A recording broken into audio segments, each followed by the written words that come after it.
Agreed, though. In response, actress and progressive activist Alyssa Milano says women should fight back in the bedroom. Last Friday, Milano tweeted this, quote, "Our reproductive rights are being erased. Until women have legal control over our own bodies, we just cannot risk pregnancy. Join me in not having sex until we get our bodily autonomy back. I'm calling for a hashtag sex strike. Pass it on." Author and columnist Mark Steyn joins us tonight. So, Mark, message, you can't have sex with Alyssa Milano until we get our partial birth abortion back. What effect is this going to have on America? Yeah, well, it's weird to me because the rationale for abortion, such as it is that abstinence education doesn't work. So we have to have abortion because abstinence doesn't work. But abstinence apparently does work when Alyssa Milano is commanding it. And you just read out the tweet. It's actually fantastically worded. "We just cannot risk pregnancy. Join me by not having sex."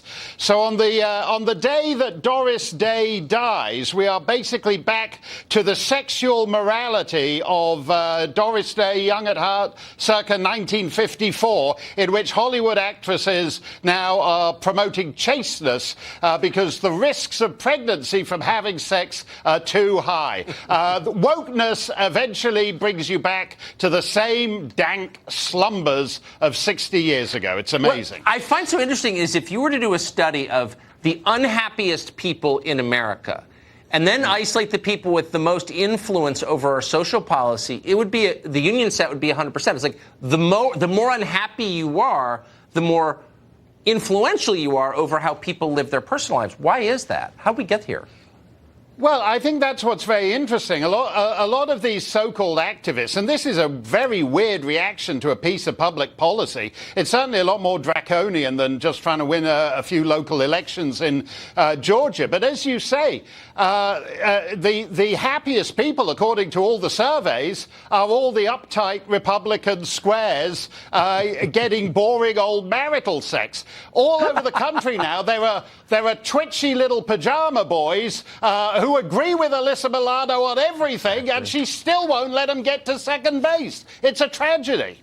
It's like, why is it? I mean, it's sort of unspoken in all this is the idea that having kids is literally the worst thing that could happen to you. Yeah. It's like the end of whatever your stupid career is, or the things that you think are so important in your life, which, by the way, mean literally nothing in the end. Right. But, like, where do we get to a place where a whole political party believes having children is like a punishment?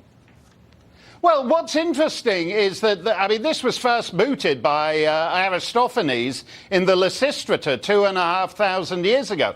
And the idea now that 2,500 years on, sex is just some sort of transactional thing for women. So Bette Midler, for example, has joined Alyssa Milano's sex strike today. You know, I remember that. I mentioned Doris Day.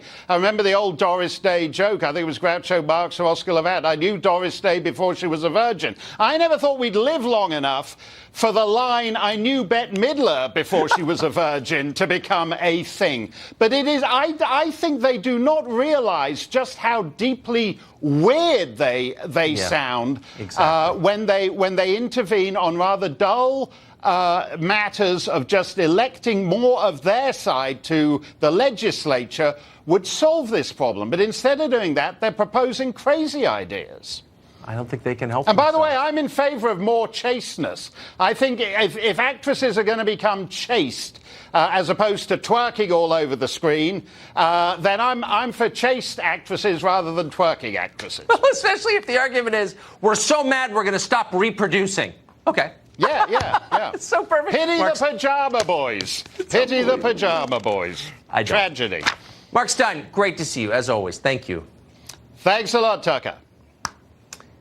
Well, you almost never hear it for some reason, but every